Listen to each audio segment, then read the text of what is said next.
So we're gonna start our town hall. We'll go a little bit slowly in the beginning so folks can still enter and know that they're being caught up. We have a large group here to answer all your questions. We have a short presentation that we'll give you, but mostly we want to share with you what the experiences are going to be like for when students come to campus. What will it feel like to be on campus? We've had a summer of town halls, and I'm so thankful that you're willing to come back and to learn from us a little bit more. We've talked about what the plan for reopening campus will be, what some of our medical protocols will be. We've talked a lot about what the academic experience will be. This town hall is really gonna focus on the experience on campus. What things are open, how will students access the resources, where will they feel supported, and what's it gonna be like from move-in up through into classes. So we'll get started a bit on that. I want to remind all of you that closed caption is available just at the bottom of your screen if you want to click on that. So know that that is there for those of you who would like that resource. Also to remind you that we've turned the chat function off, but you can have all of your questions answered if you go to the Q&A part of the Zoom meeting. So you can go into Q&A, put your question in there, and then you can see all of the questions that have been answered as well. So that function's enabled. We are still climbing in terms of our attendance. We have almost 500 folks in the room, which is super exciting. I want to let you know that on the DU campus, it is a hot and gorgeous day here in Denver. The campus is looking beautiful, but we're pretty lonely here. We are really excited to have folks back safely on campus. So with that, I want to tell you a little bit about who's here in the room with us. We have Nikki Latino, who is our interim Vice Chancellor for Student Affairs. We have Thomas Walker, who is our Director for Equity Education and Director of Inclusion and Equity Education. And also he'll be taking some of our housing questions for us. We have Stu Housel, who is our Deputy Athletic Director and our Associate Vice Chancellor of Athletics. We have Michael Levine Clark, who is our Dean of the University Libraries. And we have a student, Deja Brooks on campus, or right here with us. I think that everybody wants to hear from students. So you can all jump ahead and just ask our student the question, because who wants to hear from administrators? I am Jennifer Karras. I am the Vice Provost for Academic Affairs, and I can talk to you about some of the courses, and so that the courses and what they'll look like, and that'll be the last part of the presentation. We also have a room full of folks who are ready to answer your questions about graduate education, about COVID, if you've got questions about protocol and about our healthcare services. So we are here to meet you where you are and to answer the kinds of questions that you have. But let's get started. I'm going to share my screen, and we'll start with our brief PowerPoint. I'm going to hand it off to the folks who are the experts in the areas, and they can go through the PowerPoint and talk a little bit about what's going on in their areas. Okay, so I am sharing my screen right now. Okay, so here we go. What will fall be like? Thinking about our courses, our housing, student activities, and what can we all expect here at DU? Okay, so I'd like to start with move-in. And Nikki, would you mind starting us off? Sure, thank you, Jennifer. And I'm so glad to be here with all of you this afternoon. So as we think about move-in, everyone should have received their letters last Friday with your specific day and time that you'll be moving in. So each student who is living in DU properties has been assigned the day and the time and the arrival location. Please understand that as we try to de-densify and stay with our plan, that if you show up early, we're gonna need to ask you to wait until your time so that we can make sure that we're able to stick to our 90 minutes for our first year students, and our returner students will be 60-minute windows. If you show up past your move-in time, we're gonna ask you to return later. So it's really important that if you have any conflicts with the current time that you've been assigned, that you email housing as soon as possible so that we can get that rearranged for you. You can have 2 helpers, and we are asking that only 2 individuals, the student and a helper, or both helpers, are in the elevator at the same time. There's going to be plenty of staff around being able to help and guide and direct and welcome you to the university. Once you move in, Your guests will not, the helpers for our students, we're asking you to locate other areas on campus, on our beautiful campus, to be able to have longer conversations. We're really trying to minimize individuals coming in and out of the building as we keep our move-in process going and adhere to our health and safety measures that we have. So again, just a reminder that we have 90-minute frames for our first-year students and our returner students who start on September the 12th. You'll have 60 minutes for your move-in process. We're really encouraging everyone to please pack light and pack only the essentials. And I promise you, you can do some really fun decorating of your room in compact ways that fold nicely into suitcases and boxes. I promise you can make it a real festive place, but we're just really asking you to pack light so that we can pack quickly if we need to.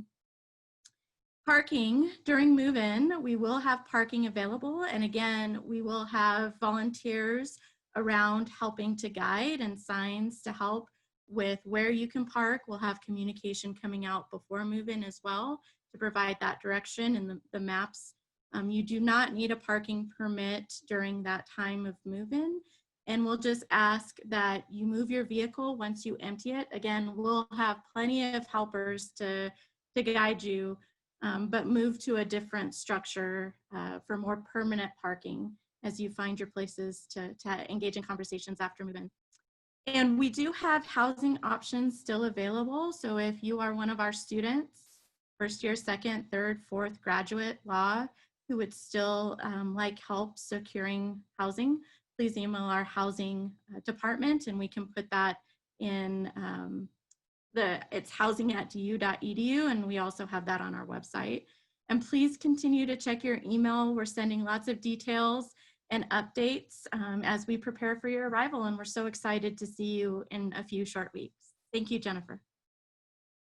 Nikki, I think you might still be on. We're going to move to what it's going to feel like for that first-time first-year student who's coming, or transfer students who are coming to campus for orientation. Orientation is one of those times when in regular years the campus is flooded with folks and we are all out welcoming people in person. This year we're going to be doing it in a more virtual way, and I'm hoping, Nikki, that you can talk a little bit about that. Absolutely, and we have a two-part orientation. And so for our incoming first year and transfer students, you're currently engaging in that right now through the Canvas modules that you're taking, as well as the EverFi trainings that you're doing on diversity, equity, and inclusion, sexual assault, education and prevention, and alcohol and drugs. So that's part one. As Jennifer mentioned, we are doing a hybrid experience for on campus, and we really build our groups around the first year seminar faculty. And so you'll be able to spend some time, whether that's virtual or in person, with your faculty and also with your Discoveries orientation leaders.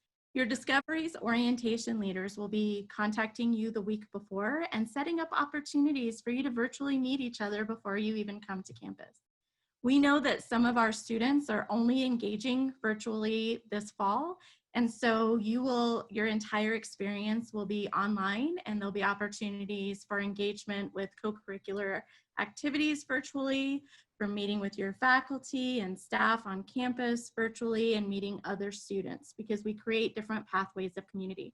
We also will have evening activities and following all safety and health measures. And again, that's going to be a hybrid experience. We will have some events that are outside, and all follow our events protocol and activities protocol. And we will have some events inside, and we will be virtually engaging in some of our events as well to keep everyone safe and healthy and have those moments of connection.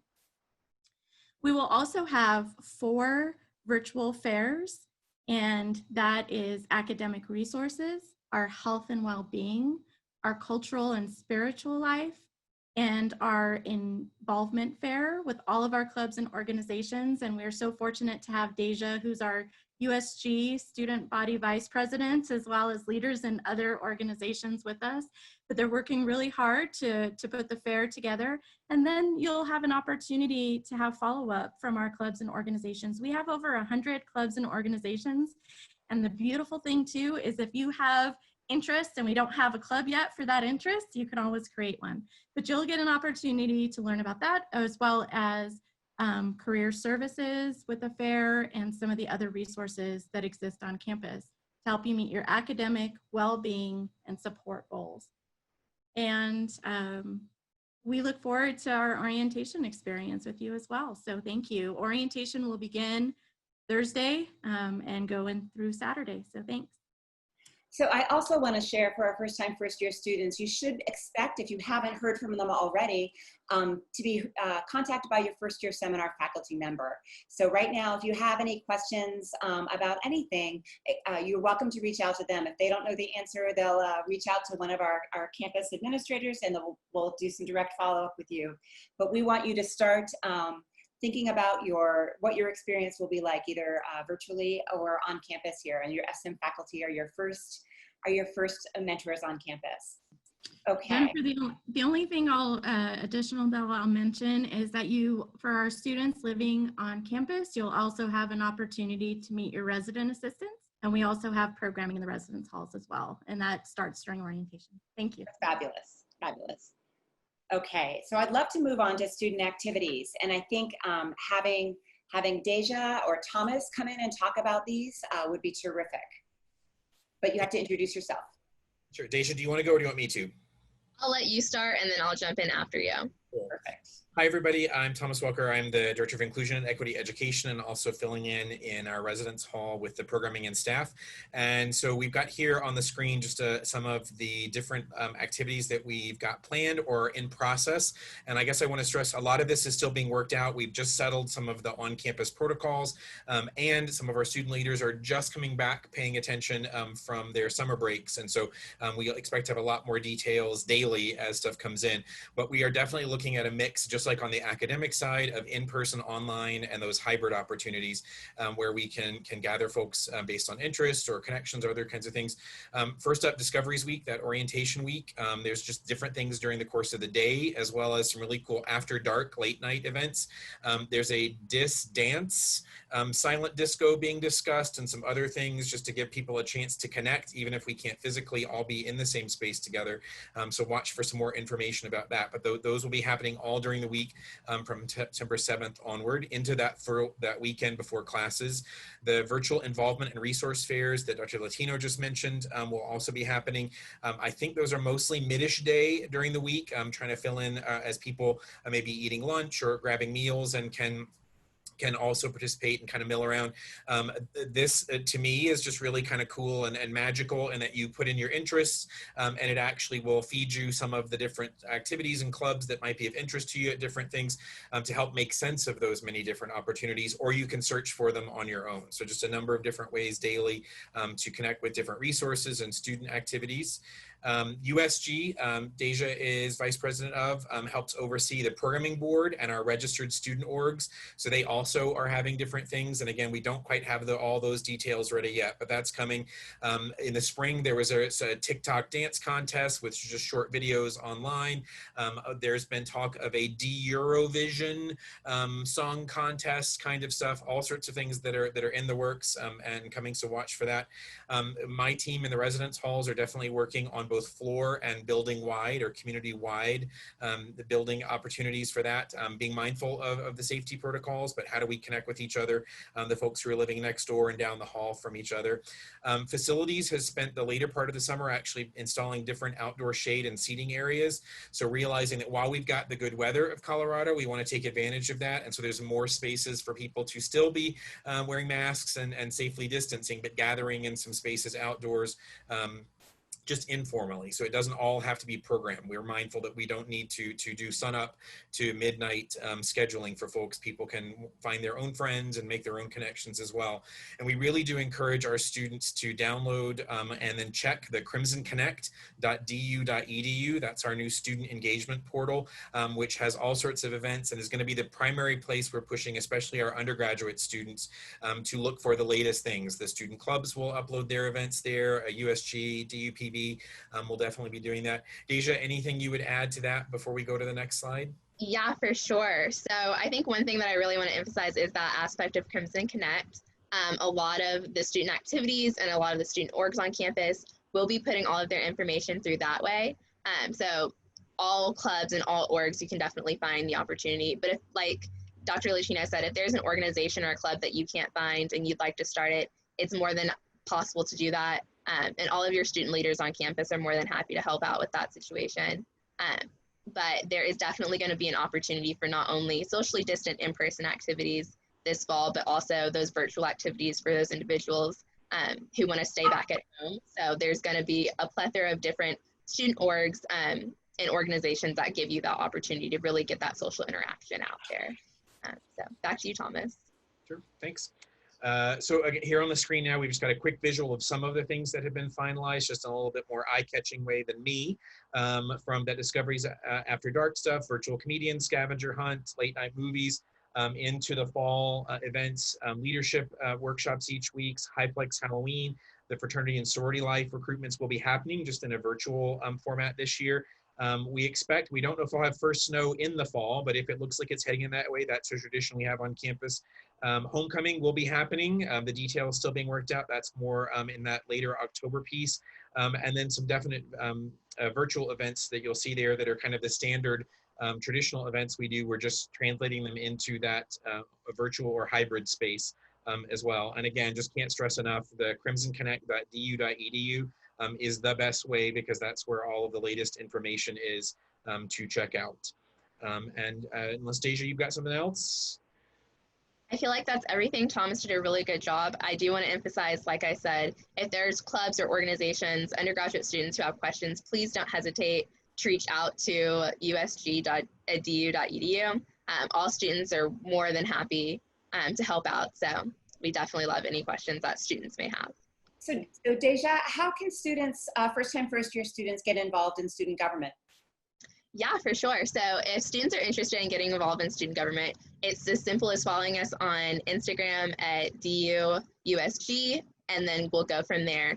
We do have fall elections coming up. All of the details in that aspect are still going to be planned out, but it's going to be virtual, as similar to our past year. And so we're welcome to everyone being a part of USG. We love as much participation as possible, and we love hearing from students. So hope that helps. That's great. Thank you so much. Okay, and in many of our town halls, folks want to know what's going on with our beautiful Ritchie Center for Sports and Wellness. And so we have Stu Housel here, our Deputy Athletic Director, to talk a little bit about what's going on in terms of sports and wellness. So Stu, can you bring us up to date, please?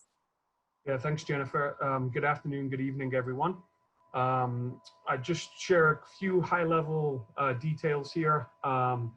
We've had a lot of questions on the Coors Fitness Center. The Coors Fitness Center will open. We're currently in finalizing the protocols related to that. So we anticipate that actually opening on August 24th at this point. We've reduced capacity within the facility to meet the public health order guidelines. And so we would allow 50 students at a time into the facility. And then we're also expanding the footprint, and we've also obviously spaced our equipment to 10 feet apart to obviously encourage physical distancing and safe use of that equipment. To supplement obviously the in-person experience, we also have multiple virtual fitness and wellness programs, and they're available at ritchiecenter.du.edu. Those range from being able to do yoga in a room or a space, or being able to take a fitness class within another space. And so we try and obviously encourage engagement within fitness and wellness.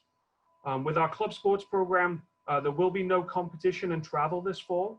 That decision has been made, but we're currently working with many of our club sports who can have modified activities, and they'll be available in the evenings on our field space, on our tennis courts, within our field house. And so we're working through how those activities are modified, but clubs will still be active. Our Alpine Club, which is one of our most popular clubs on campus, which really leads our outdoor recreation opportunities. They're currently working on virtual events, clinic opportunities, and more local programming at this point. And there'll be further details here coming shortly. Our intramural sports, we've merged into our open recreation activities for the fall. So we've got a lot of outstanding facilities at the University of Denver. We've got the tennis pavilion, That is home to both tennis courts and outdoor basketball courts. We have our Joy Burns Arena, which can house hockey and skating activities. We have the Alpamar Natatorium, which can house swimming activities. Most of these activities are going to be made available based on a reservation system. And simply to do that, students will simply need to call 303-871-3845 to make a reservation. And then we also have a golf club out in Highlands Ranch, which is about 30 minutes away from campus. And so that facility is open and does have daily tea times available. And then our goal to help students moving forward, and we're not quite there, but this will be coming for the fall, is to really have a weekly schedule of sports and wellness opportunities that'll be available. And so that will cover everything from morning yoga on our field complex to when swim times are available, to when hockey times are available, etc. And so we're going to be more schedule driven, trying to provide a wide degree of opportunities that are modified, that are available to our students. Thanks, Jennifer. Thank you so much, Stu. I know lots of you have other questions about beautiful facilities on campus that'll be open. So I'd like to shift now to our Dean of the University Libraries, and that's Michael Levine Clark, to talk about what's going on in the Anderson Academic Commons and with the libraries. Thanks, Jennifer, and good afternoon, everybody. For those of you who are new to DU, the Anderson Academic Commons is the main library building and also houses a bunch of other services to support students in a variety of academic endeavors. We also have other libraries. We have the music library, and we have a storage facility where the bulk of our collections are off campus. I'll talk through each of those things. Starting with the collections, the physical collections, the books, the DVDs, the scores, the bound periodicals are available now and will continue to be available throughout the entire quarter for contactless curbside pickup. You can request these, and we will have them delivered either to the main library or to the music library, depending on where they're currently housed, and then you can come and pick those up. We invest most of our budget every year in digital collections. We spend $4 to $5 million annually on digital collections, and those are including ebooks and e-journals and primary source digital collections, and those are available fully through the library website and have been all along. We have a range of different consultation services within the Anderson Academic Commons. It includes the Research Center, the Writing Center, tutorial centers, and these are all designed for really close interaction and deep consultation about a research problem or about writing or about math. And that can't be accomplished from a safe social distance. So those are all going to be done online through the entire fall quarter, which is more effective given the situation and is certainly safer. We will do some services by appointment. This includes access to our special collections. It also includes potentially some of those above services. And we'll figure those out as we go along. There could be some particular uses where somebody needs help with a physical book, for instance, and we can't do it online. The big question, though, is about study space. We will be housing courses in the library. So many of the large event spaces and large reading rooms will be used for socially distanced courses, and those are going to be, because of that, we're not going to be able to have the library open for study space for students who are not enrolled in those courses. We are consistently updating information about the library, and you can go to the library's COVID page to find out the most current information. Thank you.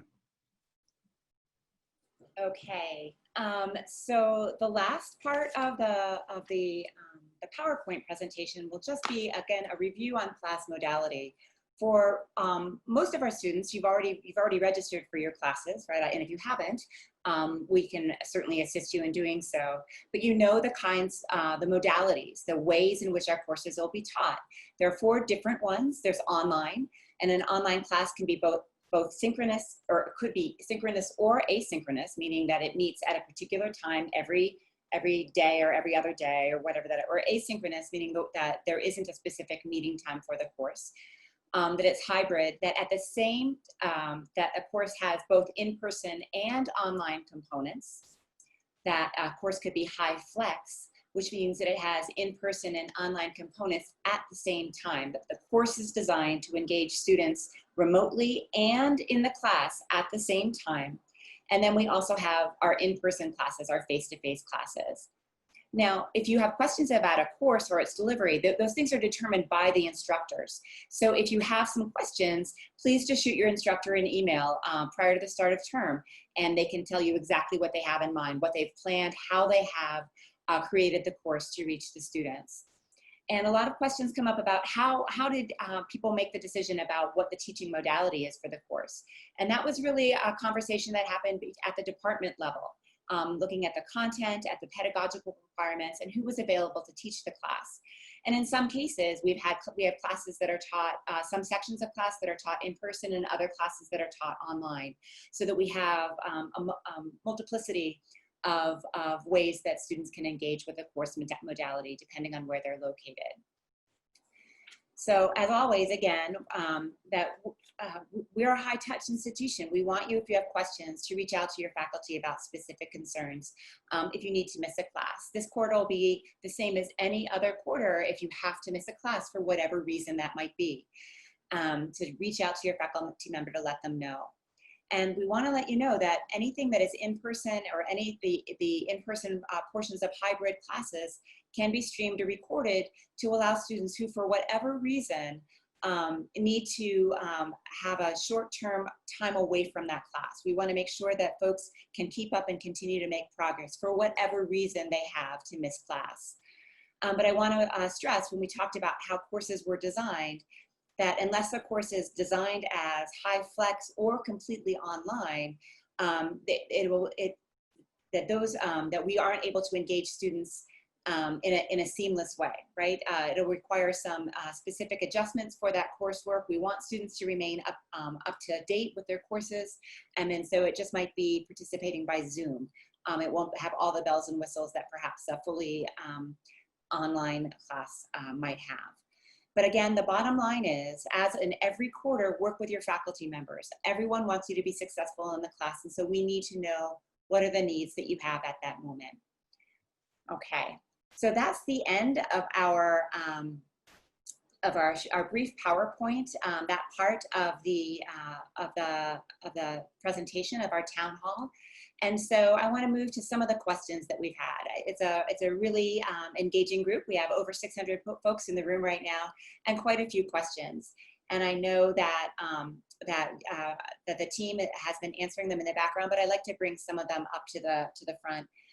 There's been a lot of news that's happening in the lately about some of the schools that have already begun instruction in person, and we got some information today about the University of North Carolina reversing their decision from in-person now to delivering things online. And I'm hoping that I can call on our COVID response coordinator, Dr. Sarah Watamura, who's also a professor in the Department of Psychology, to talk a little bit about how the University of Denver has mitigated some of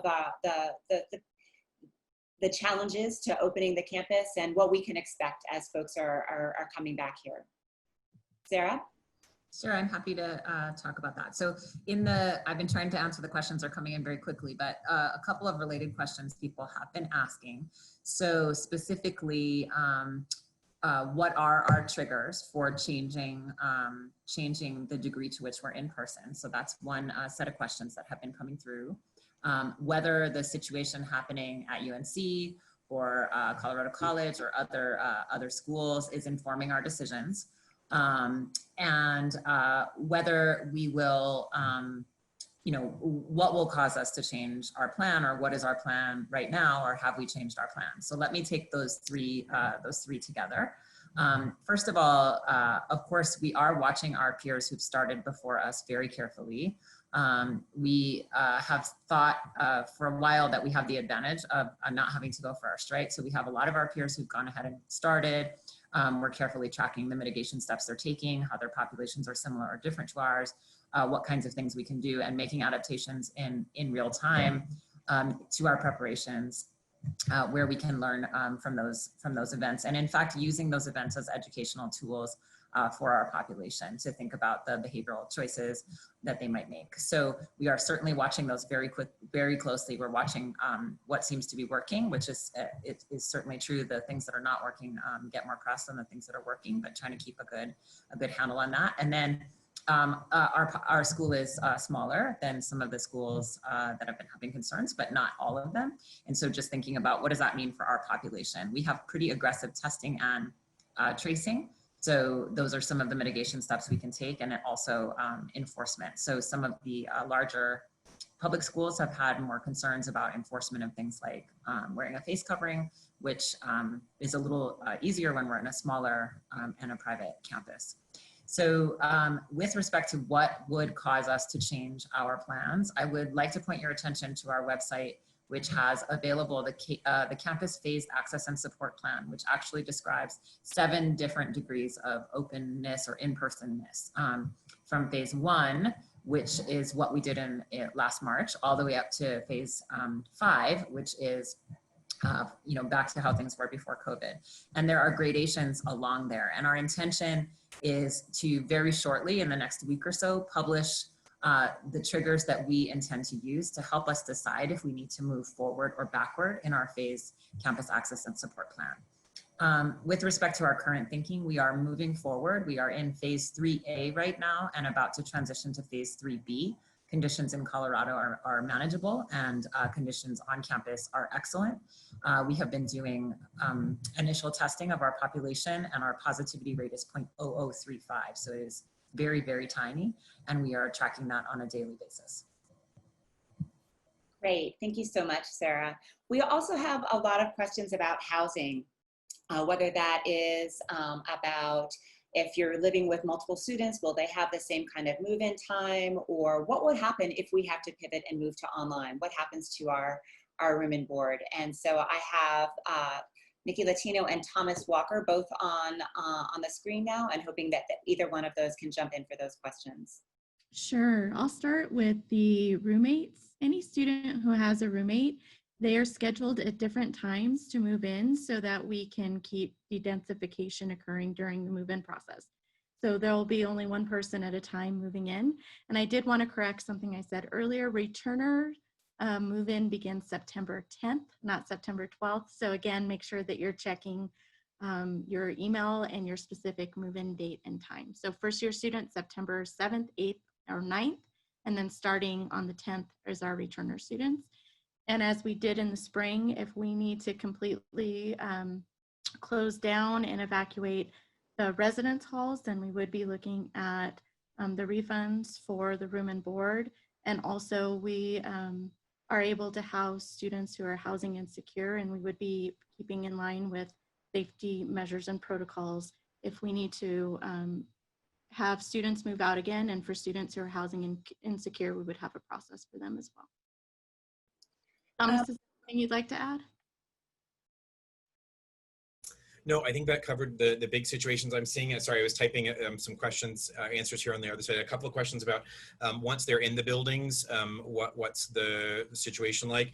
We are restricting non-residents from buildings, so only residents will be able to move freely pretty much within their own building, but not have outside guests, even other students. But within the building, we're encouraging them to engage with each other while practicing safe distancing, wearing masks when they're out and about with folks, and so there will be opportunities. It's not like people are going to be sent to their rooms and then they can come out for meals and classes. We really don't want that to happen. Again, given larger things, we all need to be careful, but we really do want folks to engage as much as possible.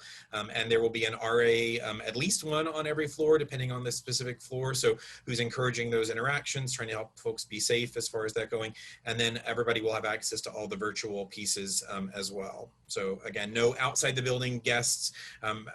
period, but within the buildings, pretty open movement as long as folks are being safe. And then I saw some questions about fraternity and sorority life move-in, and students should be hearing from their chapter leadership when they move in, and there are the similar protocols put in place depending on where you're living, but chapter leadership would have that information for students in the fraternity and sorority life housing. We also have a question, Nikki, about when the timing for move-in begins. Is it when they line up in the car for to check in, or is it once they enter the building? When does that 90-minute clock start? And if a student doesn't have a car, are they still able to check in on foot? Nikki, you want me to take that one? What we're doing our best, it's a squishy 60 minutes, a squishy 90 minutes, not squishy become 4 hours, but we're going to see what we've tried to spread out the move-ins as much as possible, and we'll see how we're doing if it gets busy in terms of when that starts. As a heads up for folks, we're going to be handing out colored wristbands that kind of tell us which of those sessions you're in, and roughly monitoring those as much as possible. So ideally it will be your 60 minutes or 90 minutes begins once you've cleared and are ready to begin moving in. So we'll have some leeway there. For folks who are not driving up, that we'd ask you to please go to the same, there'll be tents curbside. We would still need you to check in just so that we know that you're there, and they can direct you from there to the other tent to get your key and those kinds of things, then you can head on in. So please don't stand with the cars, don't be a car, just follow the cars toward the tent where the check-in is, and we will take it from there. Terrific. Let's see. We have a lot of questions about what's going on with our juniors and seniors. And so I'm wondering if we can have someone talk about what kind of support is available for our juniors and seniors who are living off campus.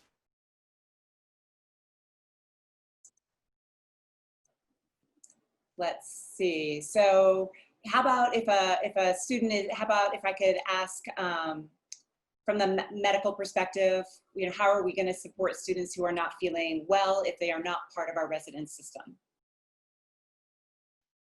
Sarah, can you help me? Do you want to take that, or you want me to? Or Mike? anyone? Okay. Or I'm going to start, and we'll see what I come up with off the cuff here. I'll drink some more coffee. But So, Thomas, that'd be great. So what we are actually hiring what we're called housing protocol coordinator, who's going to help with situations where students are needing extra support around health issues, whatever that might be. For on-campus residents, I saw some questions about, we do have some rooms we're going to be able to move folks into if they need to quarantine. If folks need medical attention, we're not a medical facility, so that's a whole different set of circumstances, as is always the case for us. But we've got somebody who's going to be making sure that they're being connected with the medical staff at the HCC to check in on them, food deliveries. We've got student outreach and support staff. Sorry, I was trying to avoid acronyms and couldn't think of what it stood for. SOS, Student Outreach and Support Office, to case manage and check in with folks on that.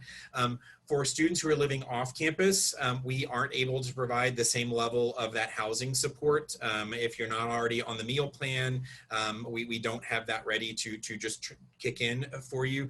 And so we would just ask folks to check with, again, that SOS, Student Outreach and Support, to see what our options are for students who aren't kind of on campus with us. And we can see from that, those are a couple of quick points. I don't know if anybody else wants to jump in. From a student perspective, I can definitely assist in that aspect. I know I am also a rising junior who will be living off campus. So personally, I know that SOS will come in handy, and the HCC, especially as questions and comments that I personally have come up throughout the quarter and even now. I've definitely directed those towards the HCC, SOS, individuals like Dr. Latino and Thomas. So when it comes to bigger questions like that, or things that are just outstanding that the answer hasn't been provided yet, reaching out to these groups would be definitely the first step in all of that if you're living on. So we want to, students and families can submit the student outreach and support referral that connects students to, we love acronyms here, so it's SOS case managers. We also, for mental health support, have 24/7 access, telemental health, both through the Health and Counseling Center on campus, and also through the My Student Support portal that we have more information about that. In terms of COVID, I'll turn it over to Dr. Watamura. Yes, so we have 2 contract tracers right now, and then we have additional contract tracers that are being hired. And these are not medical persons, but they are people who check in on our individuals who are in isolation, regardless of where they are, to check in and see that they're getting the resources that they need. We have an emergency student fund that we can connect students to if they need additional emergency support. And actually, Denver is pretty good about providing additional support as needed. So students have, of course, they have health insurance, they have our health insurance, or they have their own health insurance. And we are not, again, we're not medical providers, but we will be checking in to make sure that students are getting the support they need, and if they're not, making connections for those resources. You know, Sarah, we're getting a lot of questions about this amazing COVID course, preparation to return. I wonder if you could talk a little bit about what's gone into that, what we can expect from that, and say who needs to take part in that. And do our students who are taking all online classes, must they take that course if they're not going to step foot on campus? Must they get a test, a COVID test?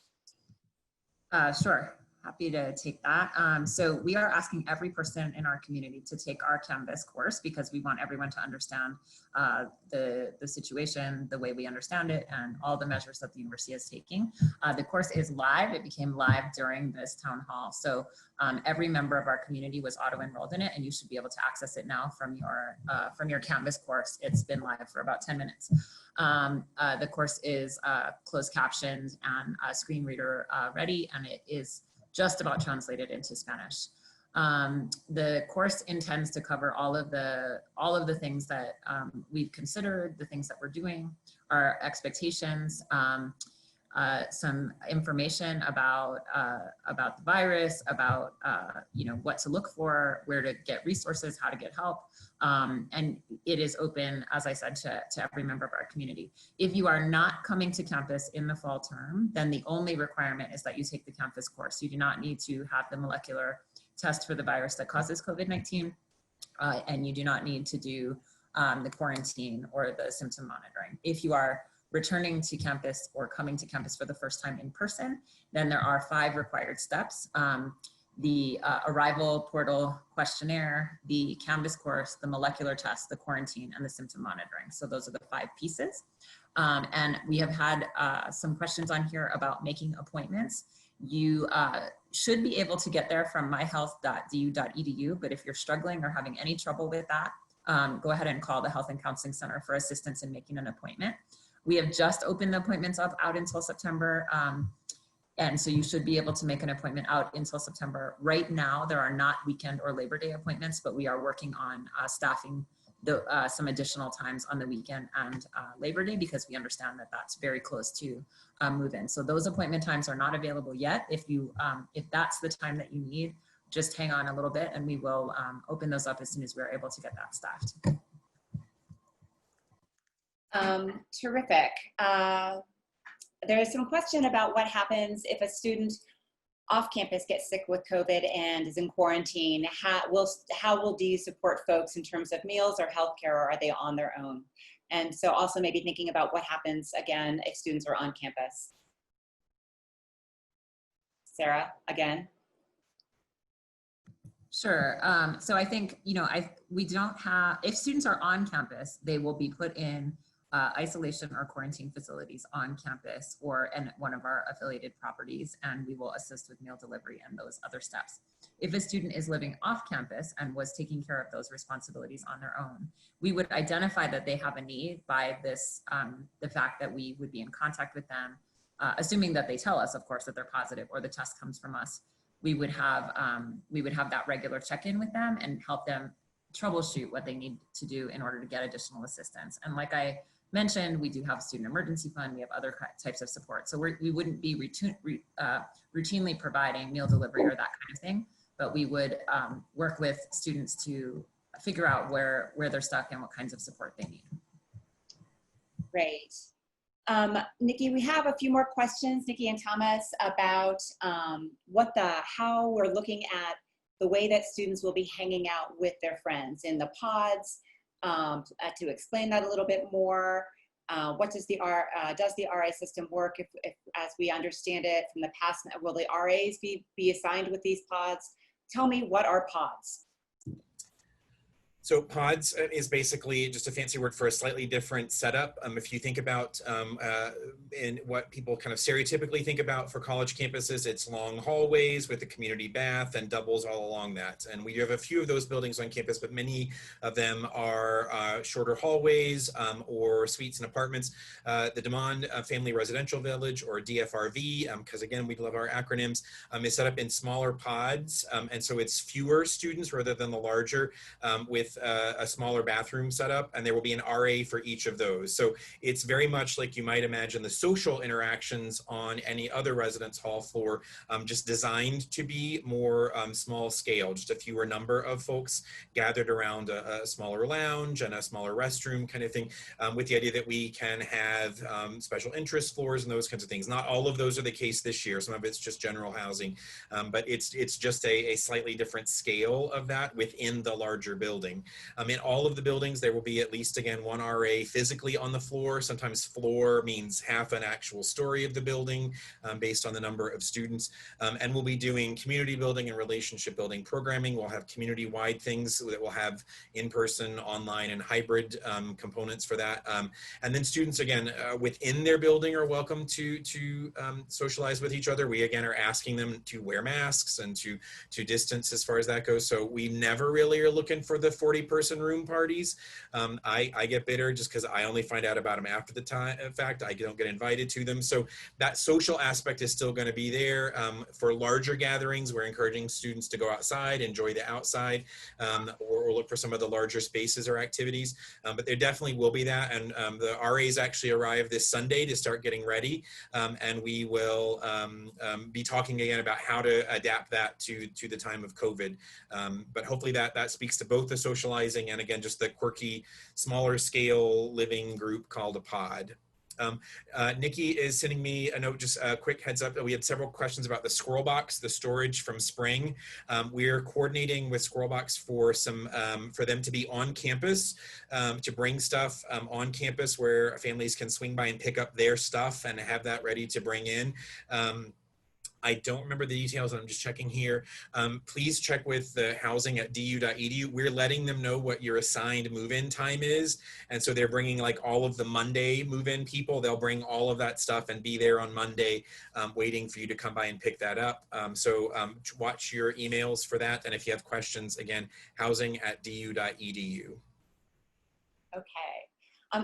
We're getting so many different kinds of questions. So thank you to the folks who are asking academic questions as too. Those are, they're making my heart swell.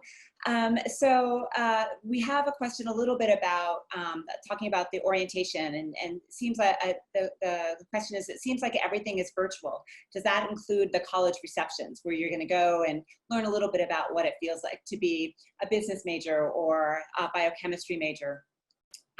Yes, right now at this time, for health and safety precautions, we're going to do all of our resource fairs and our college receptions in a virtual mode. So we want to make sure that we keep you healthy so you can, we can remain open, and so those will be done virtually. But I don't want you to worry about that. You really actually have a lot of opportunities to engage with folks even in that kind of an environment. So we are planning right now on the ways to make those the most compelling events for you during orientation. Another question seems to be about the dreaded wait lists. So we have a lot of students who have, we hope that you've registered for your classes, and we know that some folks are on wait lists. And Intro to Spanish is our notoriously a popular class. And so we have students who are on the wait list, and first level Spanish classes are still full. And so I have two pieces of advice for you. One is just to keep waiting. Right now that there's still a lot of fluctuating in the schedule. Students are dropping and adding classes as different sections become open, so that this is not a fully solidified schedule, and it'll continue to be in flux actually until you arrive here on campus. So keep looking, but also don't sell yourself short. Check out some of the amazing other languages that are being offered. I know most high schools don't have the opportunity to teach Italian or Chinese. I mean, they really do expand your horizons. Think about where you might want to study abroad, because we are all going to be able to think about traveling again in the near future. So let your mind go and think about what other kinds of languages you might wish to study. But if your heart is set on Spanish, we'll figure out a way for you to get in classes, but just hold tight on that one. Okay. There's another question that's super important about safety on campus. And I'm wondering if Nikki, you might be able to speak to that a little bit, just generally about some of the protocols we know that are on campus, and Deja, maybe about what your experience has been as a student concerning safety. That'd be great. Absolutely. So we take a multi-tiered approach to safety. We have our campus safety officers. We have emergency telephones on campus. We work through health promotion, do a lot of education on how to keep each other safe and make informed decisions, and doing a lot of that education. And then we have protocols through our health and our student rights and responsibilities area for any violations that happen with our honor code, or any process or procedures would get referred to student rights and responsibility. But we take a holistic approach to campus safety and really educate students on bystander intervention, on how to keep each other safe, how to intervene when help is needed. We have amnesty that students call in and can get help without having to go through the student rights and responsibilities process. So there's a lot of education that goes around with that as well. I'd ask Chris McCaslin, can you speak a little bit more to the amnesty and safety protocols with that? Thanks, Chris. Hi, everyone. It's such a pleasure to speak with you today. For our students, we have worked COVID-19 response into our medical amnesty. It's really important for us that if a student has been harmed in some way, that there are not barriers to reporting incidents, because they're worried about now getting, quote unquote, in trouble with the university. So if a student makes an effort to report to a staff member for safety considerations, we will not pursue the COVID-19 violation, because in stopping any sort of violence or problems on campus is important for us. When a student we have created a special COVID-19 reporting form. So if a person would like to report any violations of our policies and procedures, they can report anonymously or give their name for us to then review. As Nikki said, we are really looking at this as an educational approach. We understand that sometimes it can be hard to remember to grab your face covering before you leave your room, or you might forget to put it back on after you've had a meal or whatnot. So we are going to make sure that we follow up with our students first in an educational way to help with them to understand the importance of it. If students do have an intent where they're not continuing to follow the procedures or the policies, we will escalate, of course, in our response, because we need to make sure we protect the health and safety of all of our students. And students could look at being removed from campus. And then I can go ahead and speak on the student perspective of safety. In regards to speaking with campus safety and aspects of that, they're all, from my encounters, have been extremely helpful. I think one of the things that a lot of students worry about, especially returning back to campus, is the aspect of making sure that you are wearing a mask and that you aren't forgetting. And like Kristen just said, the education point of view is being taken very, very seriously by all student organizations. If you go on different fraternity and sorority life, DU gymnastics, a lot of different student orgs have even began to make videos just promoting the importance of wearing a mask and making sure that we're protecting not only ourselves, but our community. So I think that all students in most aspects are really making sure that they have this idea of safety in mind, and that it is an education first point of view when it comes to a lot of the things that we're doing. So overall, I think students are going to be fairly safe. as we all traverse the unknown that fall quarter will be. So. Thank you so much. That was a brilliant answer from all three of you. I appreciate that. We are getting to the end of our town hall, and there's still quite a few questions that are there, and so many that have been answered. I want to say thank you to the brilliant team who's been behind the scenes, typing as quickly as possible. Thank you so much. There are a few questions that we've raised some concerns of. Well, okay, so if the library is going to be constrained a bit, where will students study? And I want to assure you that we have a very creative group looking at this. We are looking at study spaces that are outside with shade. We are looking at different ways that we can use the Ritchie Center. There are smaller spaces where folks can study in non-traditional buildings to allow for that. So we are working on all of that. We want to make sure that students who are both in the residence halls but who are also off campus have places that are on campus available to them. So we're working on that. And with that, I'm going to end with a really high note for the university right now. As many of you know, we have 3 buildings and that when some of you may have come to campus or the last time you left campus that were in process. 2 of them have now opened, and they are beyond belief stunning. So the Burwell Family Career Achievement Center is open and fantastic, and the Damone Family Residence Village is open. And those are stunner buildings. They're absolutely phenomenally beautiful.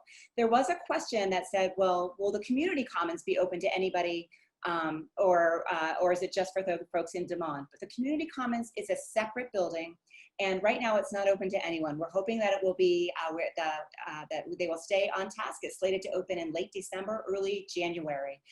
So we'll be moving our offices in there in late December. And then when you all are able to return, because I'm thinking positive, return from winter break, the community commons will be open. And when it is open, it will be open to everyone.